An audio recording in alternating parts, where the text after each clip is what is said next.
ഞാൻ എക്സോർസം പ്രാർത്ഥന നടത്തുമ്പോൾ കാണാറുള്ളത് ആരും തന്നെ മാനിഫെസ്റ്റേഷൻ എടുക്കുകയില്ല. ഇങ്ങനെയുള്ള ചേഷ്ടകളൊന്നും കാണിക്കാൻ അനുവദിക്കുകയില്ല. ദുർമന്ത്രവാദം വഴി അല്ലെങ്കിൽ മന്ത്രവാദം വഴി പിശാചുകളെ പുറത്താക്കുന്നത്. ഒരു മന്ത്രവാദി ദുർമന്ത്രവാദം കൊണ്ട് പിശാചിനെ ബഹിഷ്കരിക്കുകയല്ല, പിശാചിനെ ഒരു സ്ഥലത്തു നിന്ന് എടുത്ത് വേറെ സ്ഥലത്തേക്ക് മാറ്റി വയ്ക്കുകയാണ്. പല പ്രാർത്ഥനാ മീറ്റിങ്ങുകളിലും കാണുന്ന മാനിഫെസ്റ്റേഷൻസ് ഡെലിവറൻസ് അല്ല, അത് ട്രാൻസ്ഫർ ആകുന്ന ഒരു സ്പിരിറ്റിനെയാണ്. ഏതെങ്കിലും ഇതിലുള്ള ഒരു ഓബ്ജക്റ്റ് അറിവോടുകൂടിയോ അറിവില്ലാതെയോ അവരുടെ വീടുകളിൽ സൂക്ഷിക്കുന്നു, കയ്യിൽ സൂക്ഷിക്കുന്നു, അതൊരു പിശാചിൻ്റെ ഓബ്ജക്റ്റാണ്. ആ ഓബ്ജക്റ്റ് ഉള്ളിടത്തോളം കാലം പിശാചിന് ഇയാളുടെ മേലൊരു സ്വാധീനം ഉണ്ടാകാം. ചെന്ന് കഴിയുമ്പോൾ ഭിത്തി നേടുകയെ പിളർന്ന് കിടപ്പുണ്ട്, അതിനൊന്നൊരു ഏലസ് ചരടോടുകൂടി ചാടി നിലത്ത് കിടപ്പുണ്ട്.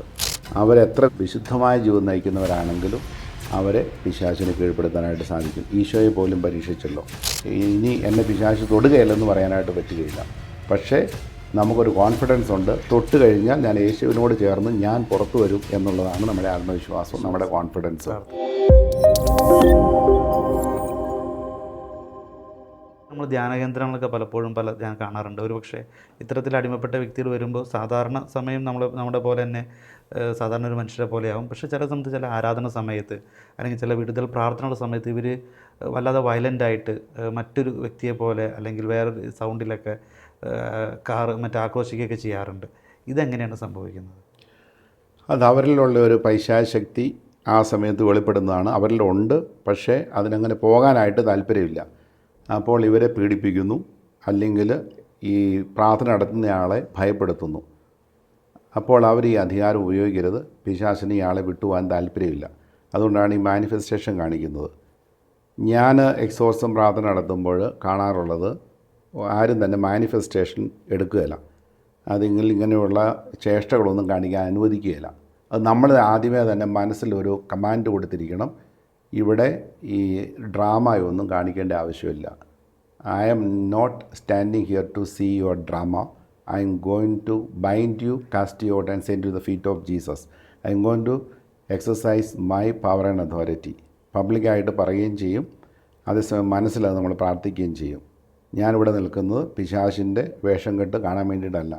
ഞാൻ നിന്നെ ഔദ്യോഗികമായിട്ട് ബന്ധിക്കാനും ബഹിഷ്കരിക്കാനും ശാസിക്കാനും നിർവീര്യമാക്കാനും യേശുവിൻ്റെ പാദപീഠത്തിലേക്ക് അയക്കാനുമായിട്ട് പോവുകയാണ്. അങ്ങനെ നമ്മൾ മനസ്സിൽ കരുതുമ്പോഴാണ് ഇവിടെ മാനിഫെസ്റ്റേഷൻ ഉണ്ടാകാത്തത്. അതല്ലെങ്കിൽ ധാരാളം മാനിഫെസ്റ്റേഷൻ ഉണ്ടാകും. പല പ്രാർത്ഥനാ മീറ്റിങ്ങുകളിലും കാണുന്ന മാനിഫെസ്റ്റേഷൻസ് ഡെലിവറൻസ് അല്ല, അത് ട്രാൻസ്ഫർ ആകുന്ന ഒരു സ്പിരിറ്റിനെയാണ്. ഇപ്പോൾ 2 സൈസ് എക്സോർസിസ്റ്റ് ഉണ്ട്, profane exorcist and spiritual exorcist, അല്ലെങ്കിൽ പ്രൊഫൈൻ എക്സോർസിസ്റ്റ്, കാത്തലിക് എക്സോർസിസ്റ്റ്.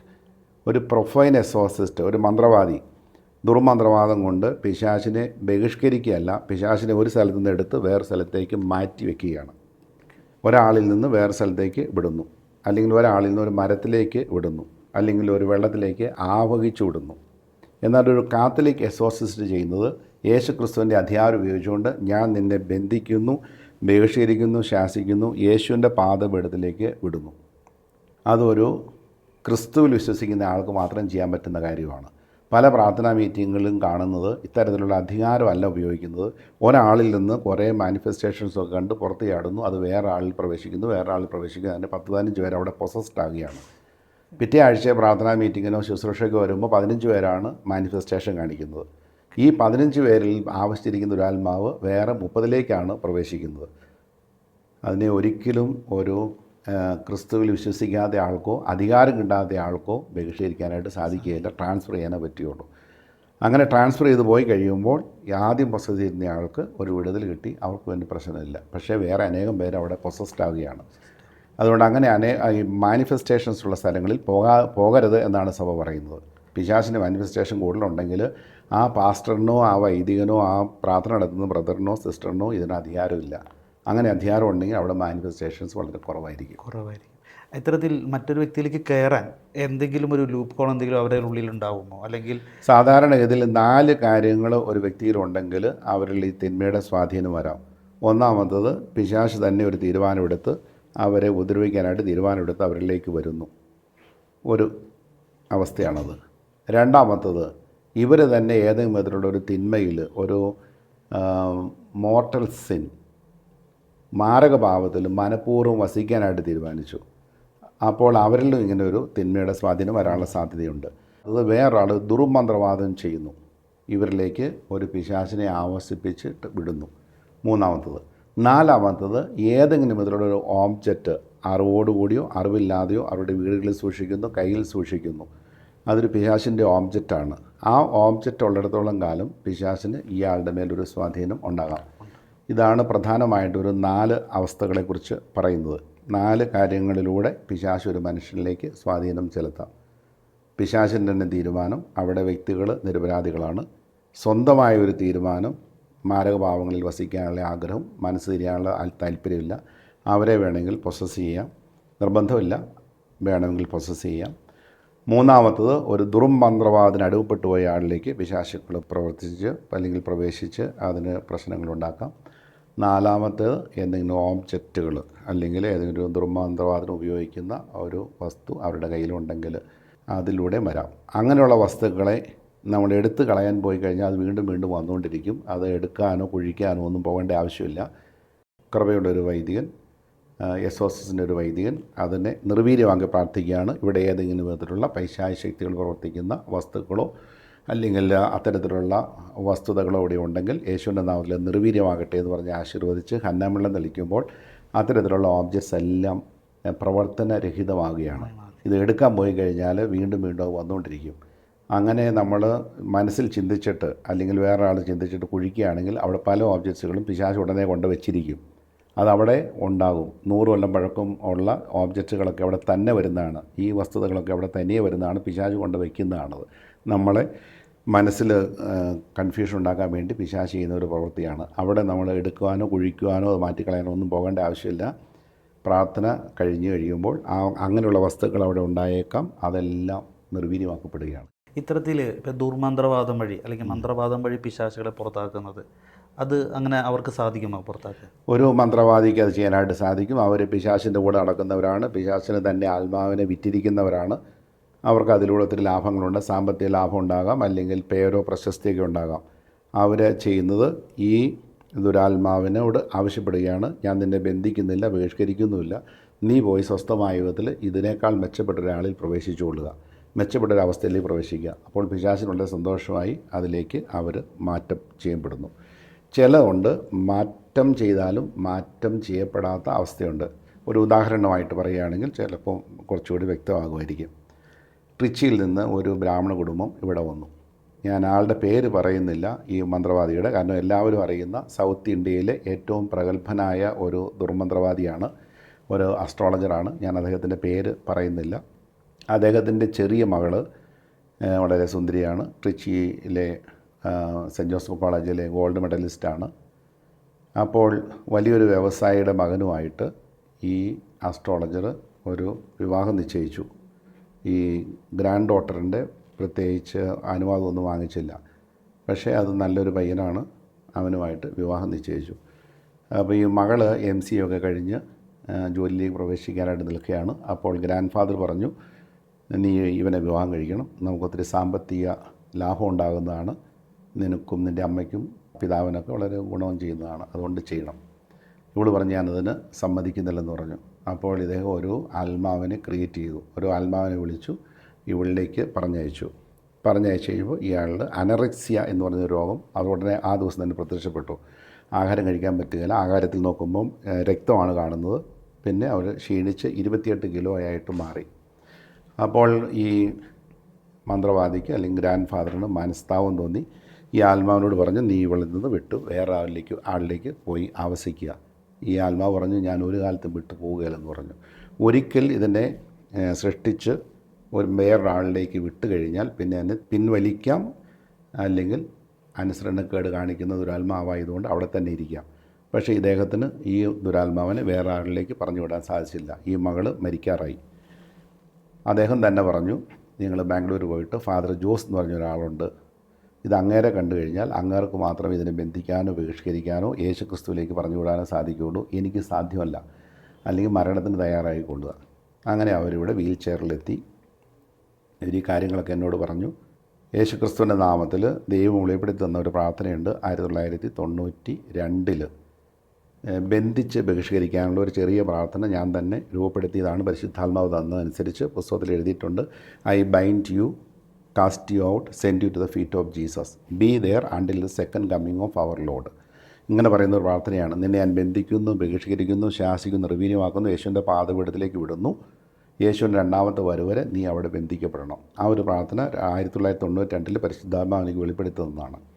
ആ പ്രാർത്ഥന എല്ലി കഴിഞ്ഞപ്പോൾ ഇയാൾ വിടുതൽ പ്രാപിച്ചു. അന്ന് വർഷങ്ങൾക്ക് ശേഷം ഇവർ വീൽ ചെയറിൽ നിന്ന് എഴുന്നേറ്റ് നടക്കാൻ തുടങ്ങി. അതിനുശേഷം ഭക്ഷണമൊക്കെ കഴിച്ച് പുഷ്ടിപ്പെട്ട് മാമസയൊക്കെ സ്വീകരിച്ച് കുടുംബം മുഴുവനും കർത്താവിലേക്ക് വന്നു. അവരിന്ന് കാനഡയിൽ മോൺട്രിയോളിൽ നന്നായിട്ട് ഇവിടെ ജീവിക്കുന്നു. ഇപ്പോൾ അവർ കത്തോലിക്കരാണ്. അപ്പോൾ ഒരിക്കൽ ഓരോ ക്രിയേറ്റ് ചെയ്ത ഒരാൾ വിട്ട് കഴിഞ്ഞാൽ പിന്നെ അതിനെ തിരിച്ചു വിളിക്കുക അത്ര എളുപ്പമല്ല. ദുർമന്ത്രവാദികൾ ചെയ്യുന്നത് വേറൊരു സ്ഥലത്തേക്ക് അതിനെ മാറ്റുക മാത്രമേ ചെയ്യുന്നുള്ളൂ. അവർക്ക് ബന്ധിക്കാനോ ബഹിഷ്കരിക്കാനോ ശാസിക്കാനോ ഒന്നുമുള്ള അധികാരമില്ല. അതുകൊണ്ട് അവർ മറ്റൊരാളിലേക്ക് മാറ്റും. അങ്ങനെ ചെയ്യുന്ന ദുർമന്ത്രവാദങ്ങളെ നമ്മൾ കാണാറുള്ളൂ. അല്ലെങ്കിൽ ക്രിസ്തുവിൽ വിശ്വസിക്കുന്നവർക്ക് ബന്ധിക്കാനും ബഹിഷ്കരിക്കാനും ശാസിക്കാനും നിർവീര്യമാക്കാനുള്ള ശക്തിയൊക്കെ ഉണ്ട്.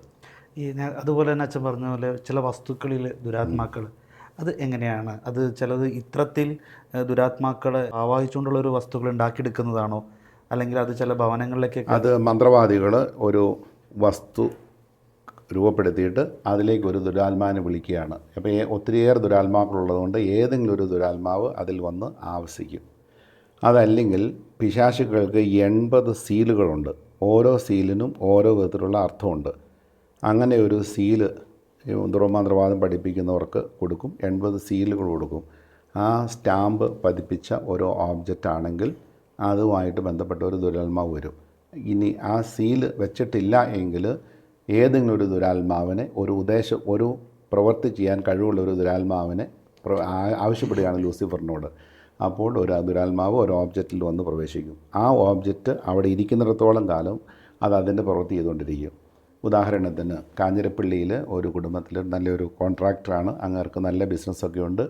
7 മക്കളുണ്ട്. നല്ല വിശ്വാസത്തിൽ വളരുന്ന നല്ലൊരു കുടുംബം. അപ്പോൾ അവരുടെ വീട് പണിയുന്ന അവസരത്തിൽ ആർക്കോ അസൂയ തോന്നിയിട്ടാകാം, അവർക്ക് കുറേ പൈസ കൊടുത്തിട്ടായിരിക്കാം, ഒരു മെയ്സൺ കൊണ്ടുവന്ന് ഒരു ഏലസ് പോലൊരു സാധനം, ഒരു ചരടും ഒരു ഏലസും കൊണ്ടുവന്ന് അവരുടെ ഭിത്തിയുടെ ബാത്റൂമിൽ അത് പേസ്റ്റ് ചെയ്ത് ഇങ്ങനെ വെച്ചിരിക്കുക. അതാരും അറിയുന്നില്ല. പക്ഷേ അവർ സിമെൻറ്റ് ചെയ്ത കൂട്ടത്തിൽ അതും വെച്ചിട്ടുണ്ട്. പക്ഷേ ആ വീട് പണി പൂർത്തിയായതോടുകൂടി ഇങ്ങർക്ക് സാമ്പത്തികമായ നഷ്ടം വരുന്നു. പിള്ളേരുടെ വിശ്വാസം നഷ്ടപ്പെട്ടു. പ്രാർത്ഥിക്കാനായിട്ട് സാധിക്കുന്നില്ല.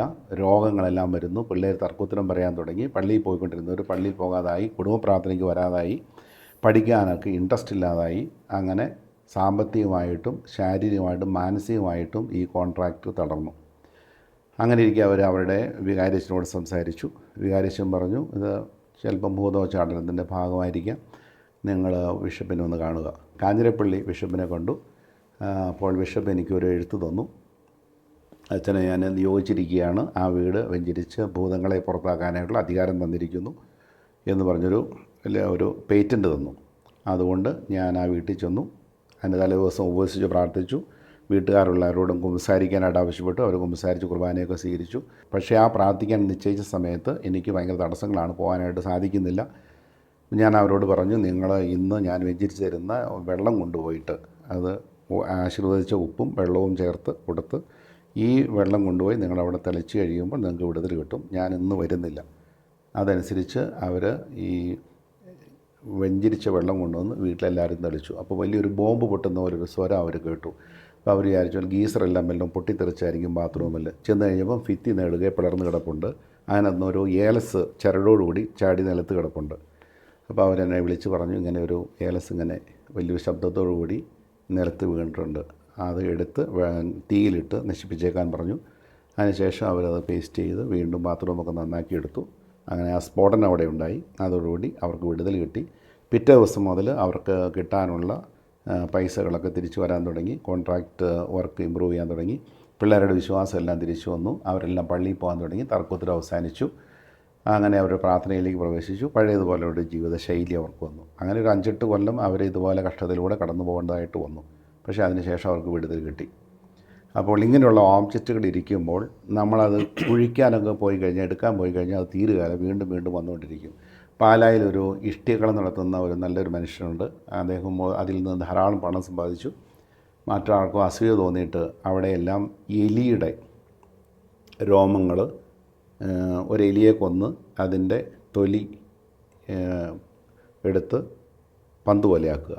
അതിൻ്റെ രോമമുള്ള ഭാഗം അകത്തേക്കും രോമമില്ലാത്ത ഭാഗം പുറത്തേക്കും വരാവുന്ന വിധത്തിൽ അങ്ങനെ എല്ലാ ദിവസവും അവരുടെ ഇഷ്ടികകളത്തിൽ 100 കണക്കിന് എലികളുടെ ഈ തൊലികൾ പ്രത്യക്ഷപ്പെടാൻ തുടങ്ങി. അദ്ദേഹം അതെല്ലാം കൂടി ഇങ്ങനെ വാരി കൂട്ടി കൊണ്ടുവന്ന് കത്തിക്കും. അതൊരിക്കലും തീരുന്നില്ല. എല്ലാ ദിവസവും ഇങ്ങനെ വന്നുകൊണ്ടിരിക്കുന്നു. ഇഷ്ടികകളും 0 ലെവലിലെത്തി. അങ്ങനെ ഇരിക്കുക അവരെന്നെ കാണാനായിട്ട് വന്നു. അപ്പോൾ ഞാൻ അവരോട് പറഞ്ഞു, അവരുടെ ശരീരത്തിൽ നിന്ന് രോമങ്ങളെല്ലാം കൊഴിഞ്ഞു. ആ വീട്ടിലുള്ള എല്ലാവരുടെയും രോമങ്ങൾ ഒന്നുപോലും തലയിലോ ദേഹത്തോ ഇല്ലാത്തതുകൊണ്ടും പൂർണ്ണമായിട്ടും രോമങ്ങളെല്ലാം നശിച്ചു. അലോപ്പേസിയ വന്ന ആളുകളെ പോലെ അവർ കംപ്ലീറ്റായിട്ട് രോമങ്ങളെല്ലാം പോയി. പുരിയം വരെ പൊഴിഞ്ഞു പോയി എല്ലാവരുടെയും. പക്ഷേ ഈ ഓബ്ജക്റ്റുകൾ ഇങ്ങനെ വന്നുകൊണ്ടിരിക്കുകയാണ്. അതിനെ നമ്മൾ ആ സ്ഥലത്ത് പോകാനായിട്ട് എനിക്ക് സാധിച്ചില്ല. പക്ഷേ ഞാൻ എൻ്റെ ആശ്രമത്തിലിരുന്നു കൊണ്ട് അതിനെ ബന്ധിച്ച് ബഹിഷ്കരിച്ച് ശാസിച്ച് നിർവീര്യമാക്കി നാളെ മുതൽ അവിടെ ഈ എലിയുടെ തുകലോ അല്ലെങ്കിൽ രോമങ്ങളോ ഒന്നും കാണാൻ പാടില്ല. അങ്ങനെ നമ്മളൊരു കൽപ്പന കൊടുത്ത് പ്രാർത്ഥിച്ച് അവർ പറഞ്ഞിരിക്കുന്ന പ്ലാനുകളനുസരിച്ച് ഞാനത് മനസ്സിൽ കണ്ടു. അവരുടെ ഇഷ്ടികളും ആശീർവദിച്ചു. ഉപ്പും ജലവും ആശീർവദിച്ചു കൊടുത്തു. അവരതുകൊണ്ട് തളിച്ചു. പിന്നെ അത് പിറ്റേ ദിവസം മുതൽ അവരുടെ ബിസിനസ് ഇമ്പ്രൂവ് ചെയ്യാൻ തുടങ്ങി. ഈ എലികളുടെ രോമങ്ങളോ അല്ലെങ്കിൽ തൊലികളോ ഒന്നും കാണാൻ സാധിച്ചില്ല. അതിൻ്റെ 1 മാസം കൊണ്ട് അവരുടെ രോമ വളർച്ചയെല്ലാം ശരീരത്തിൽ രൂപപ്പെട്ടു. പഴയതുപോലെ ബിസിനസ് രൂപപ്പെട്ടു വന്നു. അപ്പോൾ ഇങ്ങനെ ഓബ്ജക്ട്സുകൾ ഇങ്ങനെ പ്രത്യക്ഷപ്പെടാം. അത് പിശാചുകൾ കൊണ്ടുവരുന്നതായിരിക്കാം, അതല്ലെങ്കിൽ ആരെങ്കിലും കൊണ്ട് വയ്ക്കുന്നതാകാം.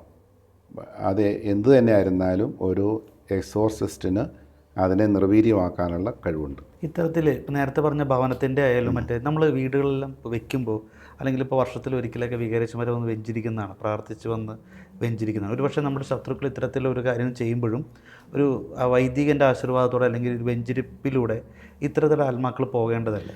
സാധാരണ ഒരു വെഞ്ചരിപ്പിലൂടെ അത് പോകുന്നില്ല.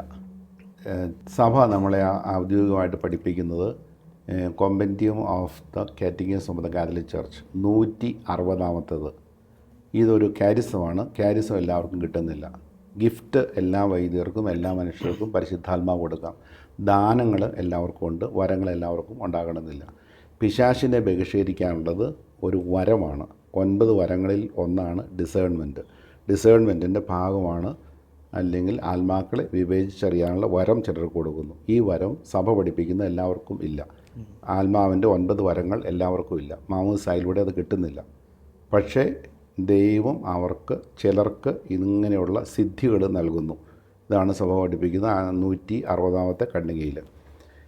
ചിലർക്ക് ഈ സിദ്ധികൾ കിട്ടുന്നു. അങ്ങനെ ഒരു സിദ്ധി കിട്ടിയ അല്ലെങ്കിൽ ഒരു അനുഗ്രഹം കിട്ടിയ ഒരു വൈദികനല്ലാതെ ഇത് ചെയ്യാനായിട്ട് സാധിക്കില്ല. ആ വൈദികനും അത് ചെയ്യാൻ സാധിക്കുന്നില്ല. ഒരു ബിഷപ്പ്, ഒരു മെത്രാൻ അദ്ദേഹത്തെ അധികാരപ്പെടുത്തണം. അച്ഛനെ എൻ്റെ രൂപതയിൽ ഇങ്ങനെയുള്ള പ്രവർത്തനങ്ങളോ പൈശാചിക പ്രവർത്തികളൊക്കെ ഉണ്ടെങ്കിൽ അതിനെ നിർവീര്യമാക്കാനുള്ള ഞാൻ അച്ഛനെ നിയമിച്ചാക്കുന്നു. അപ്പോഴാണ് ഈ കൃപ കൂടുതലായിട്ട് പ്രവർത്തിക്കുന്നത്. ബാംഗ്ലൂരിൽ ഞാനിപ്പോൾ ഏകദേശം 7 വർഷമായിട്ട് ഒഫീഷ്യൽ എക്സോർസിസ്റ്റായിട്ട് ജോലി ചെയ്യുകയാണ്. അപ്പോൾ ഇവിടെയുള്ള ബിഷപ്പ് എന്നോട് ആവശ്യപ്പെട്ടു, ഇവിടെയുള്ള ഈ രൂപതയിലുള്ള എല്ലാ ദുരാത്മാക്കളുടെ മേലും അച്ഛൻ അധികാരം ഉപയോഗിച്ച് ഈ വീടുകളെയും വ്യക്തികളെയും ഒക്കെ സ്വതന്ത്രമാക്കാനുള്ള കൃപ തന്നിരിക്കുന്നു. ഈ CIC കാനൻ ലോ 1172-ാമത്തെ ഖണ്ഡികയിൽ സഭയുടെ നിയമാവലി പറഞ്ഞിരിക്കുന്നത് ഇങ്ങനെയാണ്. കാനൻ ലോയിൽ പറഞ്ഞിരിക്കുന്നത് ഒരു വൈദികന് മാത്രമേ എക്സോർസിസ്റ്റ് ആകാൻ പറ്റുകയുള്ളൂ. അതും ഒരു ബിഷപ്പിൻ്റെ അനുവാദത്തോടു കൂടി മാത്രമേ ചെയ്യാൻ പറ്റുകയുള്ളൂ. അത് നിശ്ചയിച്ച് കൊടുക്കുന്ന കാലയളവിൽ മാത്രമേ ഉപയോഗിക്കാനായിട്ട് പറ്റുകയുള്ളൂ. ഒരു സ്ഥലത്ത് കിട്ടുന്ന പെർമിഷൻ എല്ലായിടത്തും ഉപയോഗിക്കാം. ആ പ്രത്യേക സ്ഥലത്ത് അതിന് മുടക്ക് ഒന്നും ഇല്ലെങ്കിൽ ലോകവ്യാപകമായിട്ട് ഈ കൃപ ഉപയോഗിക്കാം. നമ്മൾ പ്രാർത്ഥനയിലാണെങ്കിൽ ഒരു പക്ഷേ നല്ല ഭക്തിയിൽ പ്രാർത്ഥന എല്ലാ ദിവസവും പള്ളിയിൽ പോകുന്നു, വചനം വായിക്കുന്നു, അല്ലെങ്കിൽ ജപമാല ചൊല്ലുന്നു, കയ്യിലെപ്പോഴും ഒരു ജപമാല കൊണ്ട് നടക്കുന്നു. അത്തരത്തിൽ പ്രാർത്ഥനയിൽ നിലനിൽക്കുന്ന വ്യക്തികളെ ഈ ആത്മാക്കൾക്ക് ഇത്തരത്തിൽ കീഴ്പ്പെടുത്താൻ സാധിക്കുമോ? നല്ല ആളുകളെയാണ് കൂടുതലായിട്ട് പിശാചുക്കൾ പിടിക്കുകയുള്ളൂ. കാരണം അവർ ദൈവത്തിലേക്ക് പോവുകയും രക്ഷിക്കപ്പെടാനുള്ളവരുമാണ്. അവരെ നശിപ്പിച്ച് സ്വന്തം പക്ഷത്താക്കാനായിട്ടാണ് പീഡനങ്ങൾ കൊണ്ടുവരുന്നത്. ഇതെല്ലാം പീഡനങ്ങളാണ്. ദൈവം അനുവദിച്ചിരിക്കുന്നതാണ്, പക്ഷേ ദൈവം കൊടുക്കുന്നതല്ല പീഡനങ്ങൾ. അവരെത്ര വിശുദ്ധമായ ജീവിതം നയിക്കുന്നവരാണെങ്കിലും അവരെ പിശാചിന് കീഴ്പ്പെടുത്താനായിട്ട് സാധിക്കും. ഈശോയെ പോലും പരീക്ഷിച്ചല്ലോ. ഏത് മനുഷ്യനെയും പീഡിപ്പിക്കാം. 2 തിമോത്തിയോസ് 3:12 ദൈവത്തോട് ചേർന്ന്, ദൈവത്തിൻ്റെ പക്ഷം ചേർന്ന് ജീവിക്കാനായിട്ട് ആഗ്രഹിക്കുന്ന എല്ലാവരെയും പിശാച് പീഡിപ്പിക്കും എന്നാണ് എഴുതിയിരിക്കുന്നത്. അവർ പീഡനമേൽക്കും. ദൈവം തൻ്റെ ആളുകളെ ഒരിക്കലും പീഡിപ്പിക്കുകയില്ല. പക്ഷേ പിശാച് അവരെ പീഡിപ്പിക്കും. ദൈവത്തിൽ നിന്ന് അവരെ തിരിച്ചെടുത്ത് തന്നിലേക്ക് ചേർത്ത് കുറച്ചുകൂടി തിന്മയുടെ ശക്തി വർദ്ധിപ്പിക്കാൻ വേണ്ടി അവരെ പീഡിപ്പിക്കും. അപ്പോൾ ഈ പീഡന ഏൽക്കുന്ന ആളുകൾ ദൈവത്തെ ഉപേക്ഷിക്കാനോ അല്ലെങ്കിൽ ദൈവത്തെ ശപിക്കാനോ ഒക്കെ ഇടയാകും. അങ്ങനെ വന്നു കഴിഞ്ഞാൽ പിശാച് വിജയിക്കും. അതല്ലെങ്കിൽ ആത്മാവിൻ്റെ ബലം ഉപയോഗിച്ച് ഓരോ ദിവസവും വിടുതൽ പ്രാപിക്കാനേ സാധിക്കുകയുള്ളൂ. പിശാചിൻ്റെ പ്രവർത്തനത്തിൽ നിന്ന് ഒരിക്കലും നമുക്ക് പൂർണ്ണമായിട്ടും മോചനം പ്രാപിക്കാനായിട്ട്, അതായത് ഇനി എന്നെ പിശാച് തൊടുകയില്ലെന്ന് പറയാനായിട്ട് പറ്റുകയില്ല. പക്ഷേ നമുക്കൊരു കോൺഫിഡൻസ് ഉണ്ട്, തൊട്ട് കഴിഞ്ഞാൽ ഞാൻ യേശുവിനോട് ചേർന്ന് ഞാൻ പുറത്തു വരും എന്നുള്ളതാണ് നമ്മുടെ ആത്മവിശ്വാസവും നമ്മുടെ കോൺഫിഡൻസ്. അതാണ് സഭ പഠിപ്പിക്കുന്നതും. നമുക്ക് എല്ലാ ദിവസവും ഈ തിന്മയുടെ ശക്തികളുമായിട്ടുള്ള ഒരു യുദ്ധമുണ്ട്, ഒരു ആത്മീയ യുദ്ധമുണ്ട്. അവിടെ നമ്മൾ വിശ്വാസത്താലും പ്രാർത്ഥനയാലും സഭയുടെ സഹായത്താലും കൂദാശകളാലും കൂദാശ അനുകരണങ്ങളാലും നമ്മൾ പുറത്ത് കിടക്കുകയാണ്. അതേ സാധിക്കുകയുള്ളൂ. നല്ല വിശുദ്ധ ജീവിതം നയിക്കുന്നവരെയും പിശാചുകൾ ഉപദ്രവിക്കുകയും പീഡിപ്പിക്കുകയും ചെയ്യാം. പക്ഷേ അവരൊക്കെ അതിൽ നിന്ന് പുറത്തു വരും. മരിയ ജോൺ വിയാനി പിശാചിനാൽ പീഡിപ്പിക്കപ്പെട്ടിട്ടുണ്ട്. അദ്ദേഹത്തിൻ്റെ ജീവചരിത്രത്തിൽ അത് പറയുന്നുണ്ട്. അതുപോലെ ഇന്നും നമ്മുടെ ഇടയിലൊക്കെ താമസിക്കുന്ന വിശുദ്ധരായ ആളുകൾക്ക് കഷ്ടതകൾ മാത്രമേ ചിലപ്പോൾ കാണാനുള്ളൂ. പക്ഷേ അവിടെ അവർക്ക് പിശാചിൻ്റെ വിജയം വരിക്കാനായിട്ടുള്ള പ്രാർത്ഥനയും അതുപോലെയുള്ള ഭൂതോച്ചാരണ പ്രാർത്ഥനകളൊക്കെ സഹായിക്കും. പൂർണ്ണമായിട്ടും അതിൽ നിന്ന് ആരും ഒഴിവാക്കപ്പെടുന്നില്ല. പ്രത്യേകിച്ച് സെൻട്രോ ഗ്രാവിറ്റി എന്ന് പറയുന്ന ഒരു നിയമമുണ്ട് ഈ ലോകത്തിൽ, ഭൂഗുരുത്വാകർഷണം. അത് നമ്മൾ വിശ്വസിച്ചാലും ഇല്ലെങ്കിലും നമ്മളെ സ്വാധീനിക്കുന്നുണ്ട്. ഇതുപോലെ തന്നെ ഇത് law of sin, law of evil, ഇതെല്ലാം നമ്മളെ സ്വാധീനിക്കുന്നുണ്ട്. അത് എല്ലാവരിലും പ്രത്യക്ഷപ്പെടുന്നില്ലെന്ന് മാത്രമേ ഉള്ളൂ. പ്രത്യക്ഷപ്പെടുന്ന ആളുകളിൽ അവർ തന്നെ ഒരു പരിശ്രമമൊക്കെ എടുത്ത് അതിൽ നിന്ന് പുറത്ത് കടക്കാനായിട്ട് പരിശ്രമിക്കണം. എല്ലാവരെയും പിശാച് ആവശ്യിക്കുന്നില്ല. എല്ലായിടത്തോടെയും പിശാചുകളുണ്ട് എങ്കിലും അതെല്ലാവരിലും പ്രവർത്തനക്ഷമമായി മാറുന്നില്ല. എന്താണ് അങ്ങനെ ആകാത്തതിൻ്റെ കാരണം എന്ന് വെച്ചാൽ പിശാച് അവരെ തിരഞ്ഞെടുത്തില്ല, അത്രയേ ഉള്ളൂ. അത് നമ്മൾ തിന്മ ചെയ്തിട്ടോ അല്ലെങ്കിൽ നന്മ ചെയ്തിട്ടോ അല്ലെങ്കിൽ നമ്മുടെ വിശ്വാസക്കുറവ് കൊണ്ടോ ഒന്നുമല്ല. പിശാചിൻ്റെ ഇഷ്ടമനുസരിച്ച് വരുന്നു, അല്ലെങ്കിൽ ഒരു ദുർമന്ത്രവാദിയുടെ ഇഷ്ടമനുസരിച്ച് ഇത് വരുന്നു, അല്ലെങ്കിൽ നമ്മൾ തന്നെ ചില കാര്യങ്ങളിലൊക്കെ 4 കാര്യങ്ങൾ ഞാൻ പറഞ്ഞല്ലോ, അതിനകത്ത് ഏതെങ്കിലും ഉണ്ടെങ്കിൽ നമ്മളെ സ്വാധീനിക്കാം. അച്ഛൻ ആദ്യമായി ചെയ്ത ഒരു എക്സോർസിസം അച്ഛൻ ഓർക്കുന്നുണ്ടോ? എങ്ങനെയായിരുന്നു ആ സമയം? ആദ്യമായിട്ട് ഈ എക്സോർസിസിൻ്റെ കുറവ് ഞാൻ തിരിച്ചറിയുന്നത് ഒരു ധ്യാനത്തിന് 1984 പോകുന്ന അവസരത്തിൽ ഒരു നഗ്നയായ ഒരു സ്ത്രീ ഒരു അരിവാളുമായിട്ട് എൻ്റെ നേരെ ചാടി വന്നിരിക്കുകയാണ്. ഈ വീട്ടിൽ കയറാൻ നിന്നെ അനുവദിക്കുകയില്ല. അപ്പോൾ അവരൊരു മാനസിക രോഗിണിയായ സ്ത്രീയാണ്. അവരെ സ്കിസോഫ്രീനിയായോ അല്ലെങ്കിൽ മാനസികമായോ ഏതോ വിഭ്രാന്തിയുള്ള ആളുകളാണ്. പക്ഷേ ആ ദിവസം ഇവർ പുറത്ത് ചാടി. ആ വീട്ടിലാണ് ഞാൻ കയറി ചെല്ലുന്നത്. അപ്പോൾ അവരിങ്ങനെ നഗ്നയായിട്ടൊരു അരിവാൾ പിടിച്ച് നിൽക്കുകയാണ്. അപ്പോൾ ഒരു ഭയാനകമായൊരു അവസ്ഥ. അപ്പോൾ എന്നോട് ദൈവത്തിൻ്റെ ആത്മാവ് എൻ്റെ ഉള്ളിൽ പറഞ്ഞു, ഇത് മാനസിക രോഗമായിരിക്കുകയില്ല, നീ ഇപ്പോൾ തന്നെ ബന്ധിച്ച് ബഹിഷ്കരിക്കുന്ന പ്രാർത്ഥന ചെയ്യാനായിട്ട് എൻ്റെ മനസ്സിലിങ്ങനെ തോന്നുകയാണ്. ഉടനെ എൻ്റെ മനസ്സിലൊരു പ്രാർത്ഥനയില്ലേ, I bind you, cast you out and send to the feet of Jesus. അതിൻ്റെ മനസ്സിലെ ഞങ്ങളുടെ ഇല്ലയാണ്, ഞാൻ നിന്നെ ബന്ധിക്കുന്നു, ബഹിഷ്കരിക്കുന്നു, ശാസിക്കുന്നു, നിർവീര്യമാക്കുന്നു എന്ന് എൻ്റെ മനസ്സിൽ ഞാൻ പറഞ്ഞു. അതിലൂടെ ആ സ്ത്രീ ആ അരിവാളിങ്ങനെ താഴേക്ക് ഇട്ടു. വീട്ടിലേക്ക് ഓടിക്കയറി കുറച്ച് വസ്ത്രമൊക്കെ ധരിച്ച് നോർമലായിട്ട് തിരിച്ചു വരികയാണ്. ഇതാണ് 1984 ആദ്യമായിട്ടുണ്ടാകുന്ന അനുഭവം. അതിനുശേഷം ഒത്തിരിയേറെ അനുഭവങ്ങൾ ഇങ്ങനെ ഉണ്ട്. പക്ഷേ ഇതാണ് ആദ്യത്തേതായിട്ട് ഞാൻ ഓർക്കുന്നത്. അച്ഛൻ നേരിട്ട് ഏറ്റവും വെല്ലുവിളിയുള്ള ഒരു സമയം എപ്പോഴായിരുന്നു ഈ ഒരു എക്സോർസിസം സമയത്ത്? വെല്ലുവിളിയായിട്ട് നമുക്ക് അനുഭവപ്പെട്ടിട്ടുള്ളത് ജർമ്മനിയിൽ വെച്ച് ഒരു പയ്യൻ, അവൻ്റെ പേര് ഞാൻ പറയുന്നില്ല, എല്ലാവർക്കും ചിലപ്പോൾ അറിയുന്നവരാകാം. ഞാൻ ആ ഇടവകയിൽ ഇല്ലർബർഗ് എന്ന് പറയുന്നൊരു ഇടവകയിൽ ധ്യാനം നടത്തിയ അവസരത്തിൽ ഔസ്ബർഗ് ഡയസാണ് 4 പോലീസുകാർ ഒരു ചെറുപ്പക്കാരനെ കൊണ്ടുവന്നിരിക്കുകയാണ്. അവൻ്റെ അപ്പനും അമ്മയൊക്കെ ഉണ്ട്. അവൻ ഏതോ ബ്ലാക്ക് മാസിനൊക്കെ പോയി, ഒരു ചാത്താൻ സേവയ്ക്കൊക്കെ പോയി അവനിലേക്ക് ഒരു പിശാച് ആവശ്യിച്ചിട്ടുണ്ട്. മാനസിക രോഗത്തിൻ്റെ മരുന്നുകൾ കഴിച്ചിട്ടൊന്നും പ്രത്യേകിച്ച് പ്രയോജനമൊന്നും കിട്ടുന്നില്ല. അപ്പോൾ ഇവർ 4 പോലീസുകാർ, ജർമ്മൻ പോലീസുകാർ ഇവരെ കൊണ്ടുവന്നിരിക്കുകയാണ്. അപ്പോൾ ആ അവസരത്തിൽ എന്താണ് ചെയ്യേണ്ടത് എന്നൊരു ഡിസേൺമെൻറ്റ് കിട്ടണം. 1995 സംഭവം നടക്കുന്നത്. ആ അവസരത്തിൽ ഈ പിശാചുകളെ ബഹിഷ്കരിച്ച് കഴിഞ്ഞാൽ ചില അവസരത്തിൽ ആളുകൾ മരിക്കാറുണ്ട്, പിശാച് അവരെ കൊല്ലാറുണ്ട്. ഇപ്പോൾ ഈ ജർമ്മനിയിൽ പ്രത്യേകിച്ച് എക്സോർസിസം പ്രാർത്ഥന നടത്താൻ പാടില്ല. അങ്ങനെ 2 അച്ഛന്മാർ ഒരു വീട്ടിൽ പോയി ഈ ഭൂതോച്ചാടനം നടത്തി ആ സ്ത്രീ മരിച്ചുപോയി. ഈ രണ്ടച്ഛന്മാരെ ഈ പിശാച് കൊന്നു. അതിനുശേഷം ജർമ്മനിയിൽ ഭൂതോച്ചാടന പ്രാർത്ഥന നിരോധിച്ചിരിക്കുന്നതാണ്. അപ്പോൾ ഈ ആൾ, ഞാനിപ്പോൾ എന്തെങ്കിലും ഒരു പ്രാർത്ഥന നടത്തി ഇയാൾ മരിച്ചു കഴിഞ്ഞാൽ ഞാൻ അറസ്റ്റ് ചെയ്യപ്പെടും, അല്ലെങ്കിൽ അതനുസരിച്ചുള്ള അതിൻ്റേതായ പ്രത്യാഘാതങ്ങളുണ്ടാവും. അതേസമയം ഇവനെ വെറുതെ വിട്ട് കഴിഞ്ഞാൽ ആ വീട്ടുകാർ കഷ്ടതയിലാകുകയും ചെയ്യും. പരിശുദ്ധാത്മാവരോട് ആലോചന ചോദിച്ചു കഴിഞ്ഞാൽ പറഞ്ഞു, കിട്ടിയിരിക്കുന്ന വരം ഉപയോഗിച്ച് ഉറക്കെ ഒന്നും പ്രാർത്ഥിക്കേണ്ട, മനസ്സിൽ എന്തെങ്കിലുമൊക്കെ ചെയ്തത് ആരും അറിയാൻ പോകുന്നില്ലല്ലോ, മനസ്സിൽ പ്രാർത്ഥിക്കാൻ പറഞ്ഞു. അവനോട് ചില ചോദ്യങ്ങൾ ഞാൻ ചോദിച്ചു. നീ ഈശോയെ വിശ്വസിക്കുന്നുണ്ടോ? അവൻ പറഞ്ഞു, ഞാൻ വിശ്വസിക്കുകയില്ലെന്ന് പറഞ്ഞു. ക്രിസ്തുവിനെ നീ രക്ഷിതാവായി സ്വീകരിക്കുന്നുണ്ടോ? ഞാൻ സ്വീകരിക്കില്ലെന്ന് പറഞ്ഞു. You accept Jesus your Lord? No, I am the Lord. Why should I accept somebody else as my Lord? ഞാൻ അവനോട് പറഞ്ഞു, ഞാൻ അങ്ങനെ ക്രിസ്തുവിനെ രക്ഷിതാവായി സ്വീകരിച്ചതാണ്, എൻ്റെ രക്ഷകനാണ്, I accept him as my Lord. That is your biggest mistake. Why you have to accept somebody's lordship? You have to become Lord of yourself. ഇത്രേ പറഞ്ഞുള്ളൂ. അപ്പോഴവൻ നിലത്ത് ശാന്തമായിട്ട് വീണ് കഴിഞ്ഞ ശേഷം അവനിങ്ങനെ നിലത്തുനിന്ന് 2 അടി പൊങ്ങി. അവനെ പിശാച് പൊക്കി നിർത്തിയിരിക്കുകയാണ്. അപ്പോൾ മനസ്സിൽ പരിശുദ്ധാത്മാവ് ഇങ്ങനെ പറഞ്ഞു, ഇവനെ വിടുതൽ കിട്ടാൻ വേണ്ടി പ്രാർത്ഥിക്കുക, ഉറക്കെ ഒന്നും പ്രാർത്ഥിക്കേണ്ട ആവശ്യമില്ല. അപ്പോൾ അതൊരു ചലഞ്ചാണ്. എന്തെങ്കിലുമൊക്കെ പ്രാർത്ഥിച്ചു കഴിഞ്ഞാൽ അത് റെക്കോർഡായി കഴിഞ്ഞു. ഇവൻ മരിക്കുകയോ അല്ലെങ്കിൽ എന്തെങ്കിലും സംഭവിക്കുകയോ ചെയ്ത് കഴിഞ്ഞാൽ നമുക്ക് ലീഗലായിട്ടുള്ള ഇംപ്ലിക്കേഷൻസ് വരും. ആ സമയത്ത് മാനസികമായിട്ടൊരു പ്രാർത്ഥന നടത്തി മനസ്സിലത് പ്രാർത്ഥിച്ചു. ഇവൻ താഴെ വന്നു, ശാന്തമായി അവൻ എഴുന്നേറ്റു. അതിനുശേഷം ഒരു 10 വർഷങ്ങൾക്ക് ശേഷം വീണ്ടും 2005 ഞാൻ ഇടവകയിൽ ചെന്നു. ഇവനും ഇവൻ്റെ അപ്പനും അമ്മയൊക്കെ വന്നു. വിവാഹമൊക്കെ കഴിച്ച് 2 മക്കളൊക്കെ ആയിട്ട് വന്നിരിക്കുന്നു. അവൻ നല്ലൊരു സാധാരണ ജീവൻ നയിക്കുന്ന ഒരു ജർമ്മൻകാരനായിട്ട് രൂപാന്തരപ്പെട്ടു. അപ്പോൾ അതൊരു ചലഞ്ചായിട്ടാണ് കണക്കാക്കുന്നത്. കാരണം അവിടെ നമുക്ക് പ്രാർത്ഥിക്കാൻ പറ്റുകയില്ല. പ്രാർത്ഥിച്ചു കഴിഞ്ഞാൽ അത് ഒരു റെക്കോർഡഡ് ആകും. അങ്ങനൊരു സാഹചര്യത്തിൽ ഒരു മാനസിക പ്രാർത്ഥന, നമ്മൾ മനസ്സിൻ്റെ ഉള്ളിൽ ചെയ്യുന്ന പ്രാർത്ഥനകൾ പിശാച് തിരിച്ചറിയുകയും അത് നമുക്ക് അധികാരമുണ്ടെങ്കിൽ ആ പിശാച് അവനെ വിട്ടുപോവുകയും അല്ലെങ്കിൽ ആ വ്യക്തിയെ വിട്ടുപോവുകയും ചെയ്യും.